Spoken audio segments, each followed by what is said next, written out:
চলে বলুন ব্যাটারিতে। এই উদাহরণটা মনে রাখেন, তাহলে সব বুঝে নেবেন। একটা উদাহরণ ভরা আছে। এই গ্রামে একটা লোক দোকান দিয়েছে, ব্যাটারি চার্জ করে। ওর কাজ কি করা?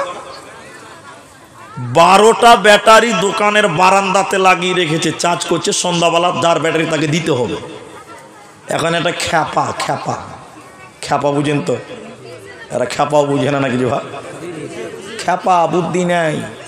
খ্যাপা দোকানের সামনে এত বড় বড় ব্যাটারি দেখেছে, আমাদেরকে দেখেন এরকম করে বড় বড় করে দেখছে।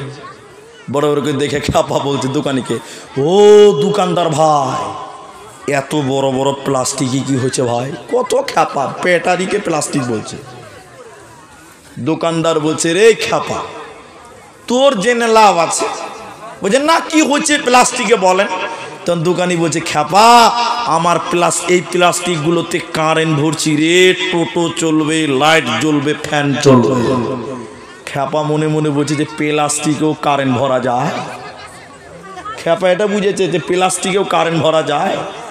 খ্যাপা বাড়িতে যে ওর বাড়িতে যত বড় বড় প্লাস্টিকের বয়ম ছিল, বালতি ছিল, এক বালতি দোকানদার কেনে বলছে, দোকানদার ভাই, আমার প্লাস্টিকেও খানিক কারেন্ট ভরে দাও। আচ্ছা বলুন তো, বালতিতে কোনদিন চার্জ হবে?